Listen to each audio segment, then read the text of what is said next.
जब भी वो हमारे साथ रहती थी तो रात में गुड नाइट बोलने आना, उसका माथे पे मेरे को किस करके जाना, मम्मी को किस करके जाना, हम पता नहीं कैसे रह पाएंगे। अपनी लाडली बेटी ट्विशा की एक एक बात याद कर रोते पिता और बेसुध पड़ी मां की जिंदगी में अब ट्विशा की यादें और न्याय की उम्मीदें ही बची हैं। जब भी वो हमारे साथ रहती थी तो रात में गुड नाइट बोलने आना, उसका माथे पे मेरे को किस करके जाना, मम्मी को किस करके जाना, हम पता नहीं कैसे रह पाएंगे। मीडिया कर्मियों का, सभी लोगों का मैं तुम्हें बहुत धन्यवाद करता हूँ कि उसको न्याय मिलेगा। ये सुप्रीम कोर्ट ने जो संज्ञान लिया है, ये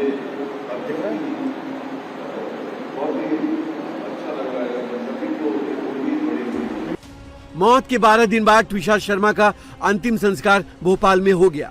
ट्विशा तो चली गई, लेकिन न्याय की दहलीज पर खड़ी एक बेटी को इंसाफ दिलाने के लिए आज देश की सबसे बड़ी अदालत में सुनवाई होने वाली है। सुप्रीम कोर्ट ने ट्विशा मौत मामले का स्वतः संज्ञान लिया है। चीफ जस्टिस सूर्यकांत की अगुवाई वाली बेंच इस मामले की सुनवाई करेगी। इस बेंच में जस्टिस सूर्यकांत के अलावा जस्टिस जयमाला बागची और जस्टिस वीएस पंचोली भी होंगे। सुप्रीम कोर्ट ने इस हाई प्रोफाइल केस का टाइटल संस्थागत पक्षपात और प्रक्रियागत विसंगतियों के आरोप दिया है। स्वयं माननीय सीजीआई ने इसका संज्ञान लिया, उनका कोटि कोटि धन्यवाद। और उनके जो टाइटल केस का दिया है उससे भी ये मतलब चौंकाने वाला है और संस्थागत पक्षपात कहा है और जांच में इरेगुलेटरी। जी ये एक बहुत बड़ा नजीर बन के आएगा और लोगों को न्याय पर भरोसा मिलेगा। दो चीजों पर सुप्रीम कोर्ट ने स्वतः संज्ञान लिया है, एक इंस्टीट्यूशनल बायसनेस, जो भी इंस्टीट्यूशंस इस पूरे केस में शामिल थे, और प्रोसीजरल लैप्सेस, जो कमियां रह गई हैं प्रोसेस में, जिसको फॉलो करना मैंडेटरी था और नहीं करा है, इन सभी जिम्मेदार लोगों के खिलाफ अब हमें उम्मीद है कि कार्रवाई होगी। ट्विशा मौत मामले में सुप्रीम कोर्ट के सामने कई अनसुलझे सवाल हैं, जिनके जवाब उसे हासिल करने हैं। कोर्ट ये जानना चाहेगा कि 12 मई की शाम 6 बजे से 8 बजे तक ट्विशा के साथ क्या क्या हुआ था। ट्विशा ने अपनी जिंदगी के आखिरी घंटों में किस किस से बात की। अगर ट्विशा का मर्डर हुआ तो इसकी वजह घरेलू कलह थी या कुछ और। अगर मर्डर हुआ है तो मोटिव और हत्यारा कौन है। ट्विशा की हत्या हुई तो इसमें गिरिबाला सिंह और समर्थ का क्या रोल है। क्या ट्विशा को उसके पति समर्थ ने ही फांसी की फंदे से लटकाया। क्या समर्थ ने ही सबूत मिटाने के लिए ट्विशा के मैसेज डिलीट किए। 12 मई की रात करीब 8 बजे ट्विशा शर्मा की बॉडी उसकी ससुराल की छत पर मिली थी, जिसके बाद से पिछले 13 दिनों में ट्विशा शर्मा के पति और उसकी सास गिरिबाला सिंह पर अपने रसूख का इस्तेमाल कर मामले को दबाने की कोशिश का आरोप लग रहा है। रविवार को ट्विशा का दोबारा पोस्टमार्टम करीब 4 घंटे तक चला। ट्विशा के पोस्टमार्टम की पूरी प्रक्रिया की बाकायदा वीडियोग्राफी कराई गई है, क्योंकि पहले पोस्टमार्टम में ट्विशा के परिजनों ने कई स्तरों पर लापरवाही और धांधली का आरोप लगाया था। ट्विशा की जब अर्थी सजी तो उनकी मां अपने आंसुओं को रोक नहीं पाई। मेरे पीछे चल रहा ये शव उस 31 साल की मासूम ट्विशा का है, जो असमय ही काल के गाल में समा गई। और इस शव को उसकी अंतिम यात्रा में जो अंतिम मुखाग्नि है वो भाई हर्षित ने दी है। तकरीबन 12 दिनों तक ये शव एम्स की मोर्चरी में रखा रहा सेकेंड पोस्टमार्टम के इंतजार के लिए, जिसके लिए इनके परिजनों ने बेहद मेहनत की ताकि उनकी बच्ची को न्याय मिल सके। ट्विशा के पोस्टमार्टम के बाद एम्स के डॉक्टरों की टीम भोपाल पुलिस के साथ गिरिबाला सिंह के घर भी गई थी। एम्स की टीम ने उस जगह को भी देखा जहां ट्विशा की डेड बॉडी लटकी हुई पाई गई थी। ट्विशा के पति समर्थ सिंह 7 दिनों के लिए पुलिस कस्टडी में है। आज समर्थ की रिमांड का 3रा दिन है।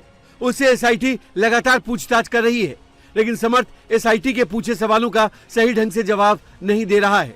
12 मई को शाम 6 बजे से 8 बजे के बीच क्या हुआ था, एसआईटी के सामने समर्थ ने पूरी टाइमलाइन बताई है। समर्थ के मुताबिक 12 मई की शाम करीब 6 बजे ट्विशा शर्मा पार्लर से घर वापस लौटी। 6:30 बजे से 7:30 बजे तक ट्विशा और समर्थ ने घर के सामने मौजूद पार्क में वॉक भी किया। वॉक के बाद दोनों घर लौटे और साथ में खाना खाया। समर्थ के मुताबिक रात करीब 8:30 बजे कमरे में जाकर वो टीवी देखने लगा। समर्थ का कहना है कि इस दौरान सब कुछ सामान्य था। रात करीब 9 बजे के आसपास ट्विशा नीचे वाले कमरे में चली गई। समर्थ का दावा है कि उस समय ट्विशा अपने माता पिता से फोन पर बात कर रही थी। समर्थ ने एसआईटी को यह भी बताया कि वो थकान की वजह से कमरे में ही सो गया। समर्थ के मुताबिक थोड़ी देर बाद उसकी मां गिरिबाला सिंह का फोन आया और उन्होंने बताया कि ट्विशा दिखाई नहीं दे रही है और कॉल भी रिसीव नहीं कर रही है। इसी के बाद ट्विशा की मां का फोन आया, जिन्होंने कहा कि ट्विशा परेशान लग रही थी और रो रही थी, इसलिए जाकर उसे देख ले।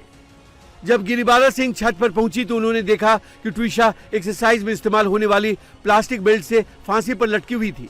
एसआईटी उसके जवाबों से संतुष्ट नहीं है। समर्थ सिंह कई सवालों से बचने की भी कोशिश कर रहा है, तो इधर पुलिस ट्विशा की सास गिरिबाला सिंह से पूछताछ की तैयारी में है। गिरिबाला सिंह की अग्रिम जमानत पर भी आज ही फैसला होना है। उनकी अग्रिम जमानत के खिलाफ ट्विशा का परिवार और मध्य प्रदेश सरकार ने हाईकोर्ट में याचिका लगाई है। कहा जा रहा है कि अगर गिरिबाला जमानत पर बाहर रही तो सबूतों के साथ छेड़छाड़ हो सकता है। ट्विशा के साथ रिटायर्ड जज हैं और पति जाने माने वकील, फैमिली रसूखदार है। ऐसे में परिजनों को निष्पक्ष जांच न होने का डर है। दरअसल ट्विशा के परिवार ने सास और पूर्व जिला जज गिरिबाला सिंह की 46 फोन कॉल्स की डिटेल जारी की है। उधर गिरिबाला सिंह के वकील का कहना है कि समर्थ और उसका परिवार पुलिस को पूरी जांच में सपोर्ट कर रहा है।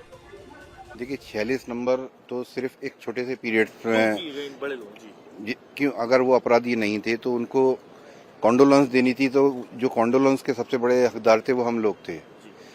अगर उन्होंने इनके रिलेटिव्स ने इनको कॉन्डोलेंस दिया तो हम भी इनके रिलेटिव थे, हमें किसी ने क्यों कॉन्डोलेंस नहीं दिया। देखिए इंस्टीट्यूट जिसमें बड़े जुडिशियल पोस्ट पे रिटायर्ड पोस्ट जो इस जुडिशरी में बैठे रिटायर्ड लोग हैं वो थे। इसमें वर्तमान में पदस्थ लोकायुक्त का भी इसमें नाम आया, जिनको काफ़ी बार 20 बार शायद कॉल किया गया या 25 बार कॉल किया गया। इसमें भोपाल जबलपुर हाईकोर्ट के रजिस्ट्रार का भी नाम आया, जिनको 40 बार कॉल किया गया है अलग से। वो 15 या 16 तारीख की बात है ये। और इसमें बहुत सारे रिटायर्ड जज, पुलिस पर्सनल, लोकायुक्त के आईजी वगैरह, इन सबको कॉल उसमें उस लिस्ट के अंदर मेंशन है। ये मैं नहीं बता रहा हूँ, जो लिस्ट रिवील हुई है उसके अंदर ये सारे नाम पाए गए हैं। ये आरोप तो निराधार है, बेबुनियाद है।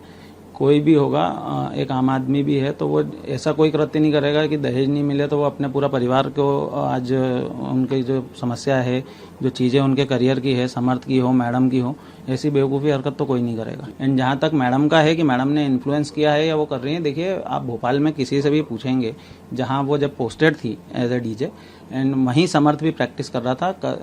He is not type of person जो जाके ये बोले कि नहीं मेरी मदर यहाँ की डीजे हैं इस तरह से, तो वो किसी भी तरह से इन्वॉल्व नहीं है। ट्विशा मौत मामले में अब सुप्रीम कोर्ट के संज्ञान के बाद परिवार को न्याय की आस जगी है, तो भोपाल पुलिस से लेकर सीबीआई तक जांच पर ट्विशा की फैमिली की उम्मीदें बंधी हैं।